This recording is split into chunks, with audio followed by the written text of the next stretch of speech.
Ito yung update dun sa Audi.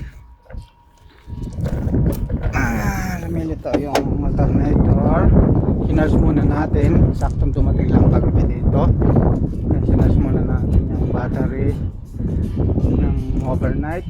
Hindi ko na lang na video para ma-move ko dito kasi 1 week pa bago dumating tayo yung parts.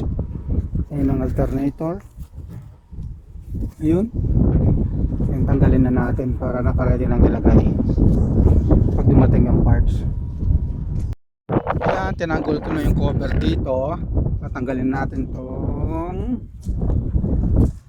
cooling fan. Pero bago ko tanggalin ko na muna yung battery. Terminal.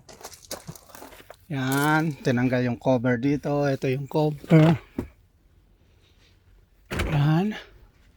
And then tanggalin yung T45 na dalawa doon. Yan. Torch. And then siyang ganon yung cover na to. Ayun na yan. Okay. Tanggalin na natin yung battery terminal. Yan, tinanggal ko itong connector dito sa may battery connector nya. Halungan ko na to. Ayan. Then lagay natin tong cover na yan. Ayan, lagay natin. Ayan, ito nakalagay for safety. Ayan.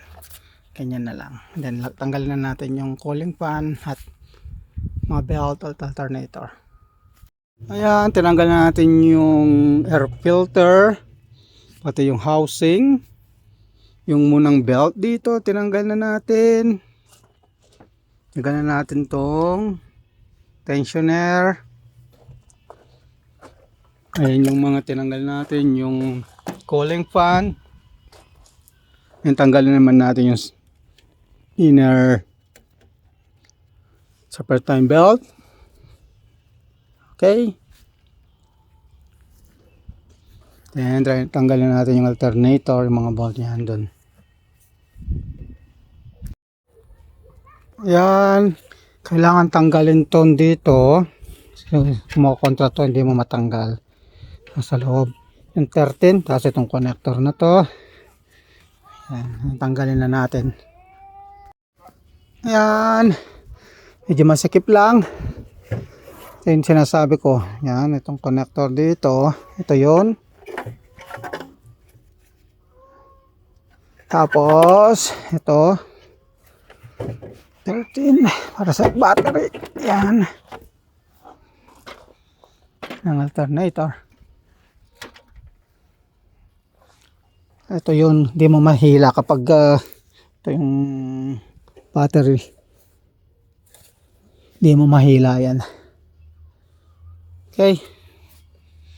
Update ko kayo after a week. Ito palang darating ang parts.